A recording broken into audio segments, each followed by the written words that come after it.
Only keep pop-ups if they're really working for you.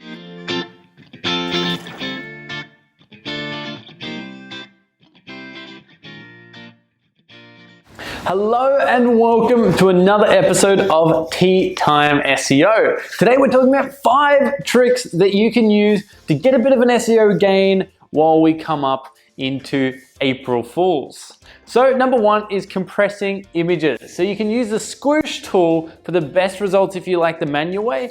Otherwise, if you have hundreds of images, you can use a plugin called EWWWIO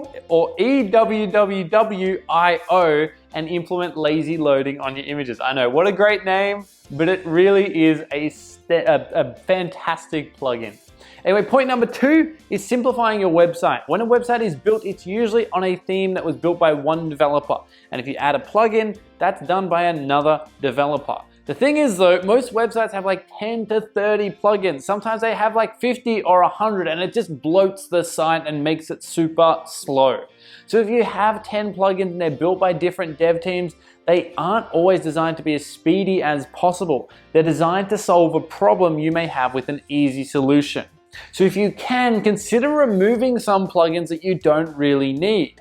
Maybe you're able to build it within the theme or just with HTML. Do you really need that pop-up bar? These are all the different things you can consider, and each case will be different, but seriously consider cutting down the amount of plugins that you have on your site. Now that brings me to point number 3. Only keep pop-ups if they're really working for you. A lot of people have this idea, they see a pop-up on a website, they're like, oh great, that thing's awesome.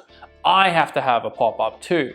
But what's happening is you've got this thing called cumulative layout shift coming out, and we talked about this in the core Web Vitals, but all these pop-ups and all these jarring user experiences may be hurting you from an SEO perspective.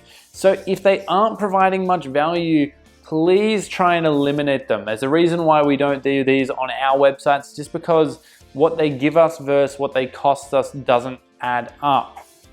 Another quick one is eliminating render blocking resources. There's a plugin called Auto Optimize plugin on WordPress, which removes, different parts of the website that might be blocking the rendering queue for different people, and it substantially speeds up the website. Or, if you can't go down that route, consider freeing up some different plugins.